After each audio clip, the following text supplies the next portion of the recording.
안녕하십니까. 오늘도 하루 한 장 하나님의 말씀을 묵상하는 시간입니다. 오늘은 11번째 시간 다니엘서 11장을 읽어드리도록 하겠습니다. 다니엘서 11장. 나 역시 메대 사람 다리오 1년부터 있는 힘을 다해 그를 도왔다. 이제 내가 이 일의 진상을 말해주겠다. 페르시아의 새 왕이 더 등장하겠고 그 다음 넷째 왕은 그들 모두보다 더 큰 부를 얻을 것이다. 그는 재물이 쌓인 만큼 힘도 커졌다 여기고 그리스 나라 전체를 상대로 전쟁을 일으킬 것이다. 그때 한 강력한 왕이 나타나서 거대한 영토를 차지하고 세상을 좌지우지할 것이다.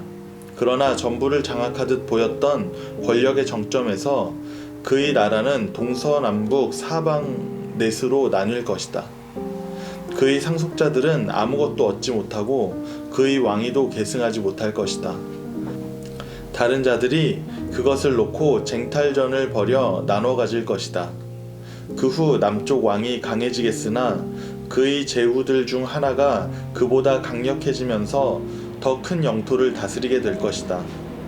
수년 후에 남쪽 왕과 북쪽 왕은 협정을 맺고 평화 조약을 굳건히 하기 위해 남쪽 왕의 딸과 북쪽 왕이 결혼을 하게 될 것이다. 그러나 그녀의 영향력은 약화되고 그녀의 아이도 살아남지 못할 것이다. 그녀와 그녀의 종들, 그녀의 아이와 그녀의 남편 모두 배신당하고 말 것이다. 얼마 후에 왕족 출신의 한 사람이 나타나서 권력을 잡을 것이다. 그가 자기 군대를 이끌고 북쪽 왕의 요새에 쳐들어가 대승을 거둘 것이다. 그는 그 나라의 양철 신상과 그것에 딸린 금, 은 장신구들을 모조리 수레에 싣고 이집트로 가져갈 것이다. 후에 전력을 회복한 북쪽 왕이 남쪽 왕의 지역으로 쳐들어가겠지만 성공하지 못할 것이다. 그는 결국 퇴각하고 말 것이다. 그러나 이후 그의 아들들이 대군을 일으켜 남쪽 요새로 물밀듯이 쳐들어갈 것이다. 격분한 남쪽 왕이 전장에 나가 북쪽 왕과 그의 대군과 싸워 대승을 거둘 것이다. 들판에 널린 시체들이 다 치워지기도 전에 피해 광분한 그는 더 나아가 수만 명을 죽이는 대학살을 자행할 것이다. 그러나 그의 승리는 오래가지 못할 것이다. 처음보다 더 큰 군대를 규합한 북쪽 왕이 엄청난 군사와 물자를 동원해 수년 후에 다시 쳐들어올 것이기 때문이다. 그때에 많은 사람들이 일어나 남쪽 왕을 치러 나갈 것이다. 너희 백성 중에서도 성미 급한 자들이 꿈에 도취해 그 대열에 합류하겠지만 소란만 일으키다가 말 것이다. 북쪽 왕이 와서 공격용 축대를 쌓고 요새화된 도성을 함락시킬 것이다. 남쪽 군대는 무너질 것이다. 이름 높던 정예 부대도 그의 공격을 당해내지 못할 것이다. 북쪽 왕은 그 땅을 다 차지하게 된 것처럼 의기양양하게 들어올 것이다. 그는 아름다운 지역 팔레스타인을 점령하고 그곳에 주둔할 것이다. 그리고 하나도 빼지 않고 모조리 장악해 갈 것이다. 그는 남쪽 왕을 완전히 파멸시키려고 거짓 평화 조약을 맺고 심지어 자기 딸을 남쪽 왕과 결혼시키기도 할 것이다. 그러나 그 계략은 결국 성공하지 못하고 수포로 돌아갈 것이다.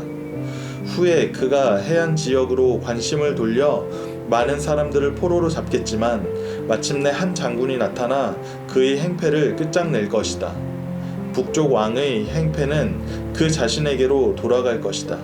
그는 자기 나라로 돌아가서 군대를 추스르겠지만 이미 한풀 꺾인 뒤여서 금세 잊혀지고 말 것이다. 그의 뒤를 이을 자는 별 볼 일 없는 유인으로 처음부터 통치력과 명성과 권위가 형편없을 것이다. 그는 오래가지 못할 것이다. 싸움 한번 제대로 해보지 못하고 조용히 역사의 무대에서 사라질 것이다.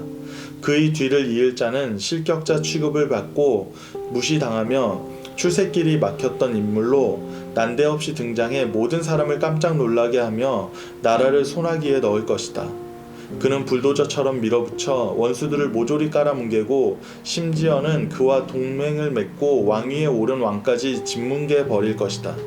휴전 협정을 맺어놓고도 서슴지 않고 위반하며 몇몇 신복과 이를 도모해 마침내 전권을 장악할 것이다. 그는 비옥한 지방들을 골라 내키는 대로 침공할 것이다. 닥치는 대로 빼앗고 추종자들과 함께 사치와 향락을 일삼는 그의 행패는 그의 가까운 조상이나 먼 조상 모두를 능가할 것이다. 그는 요새 도성들을 칠 계획을 세우지만 결국 근시안적인 계획이었음이 드러날 것이다. 또 그는 남쪽 왕을 치려고 대군을 모아 전의를 불태울 것인데 남쪽 왕도 이에 응해 자기 군대를 더 큰 대군을 모으고 싸울 태세를 갖출 것이다.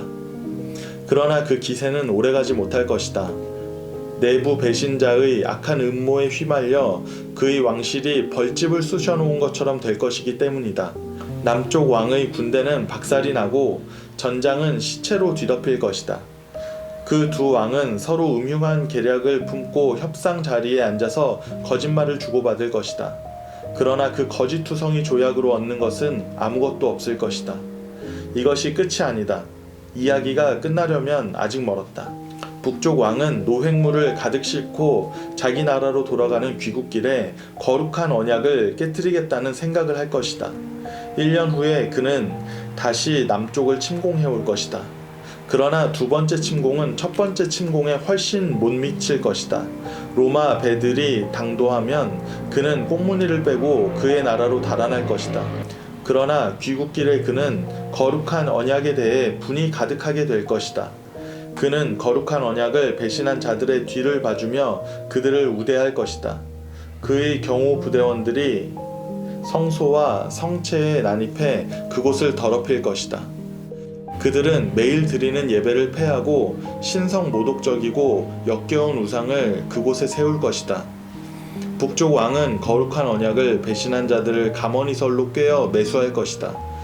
그러나 용기를 내어 하나님께 충성을 다하는 이들은 완강히 저항할 것이다.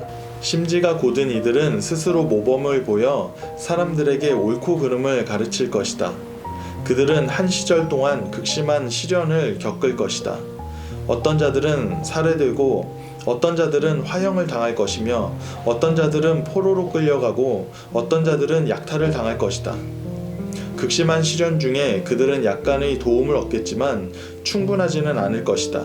도움을 주는 자들도 마지못해 도와줄 것이다. 심지가 곧고 충성스런 이들은 이 시련을 통해 단련되고 씻기며 정화될 것인데 이야기가 끝나려면 아직 멀었기 때문이다. 한편 북쪽 왕은 계속 제멋대로 날뛸 것이다.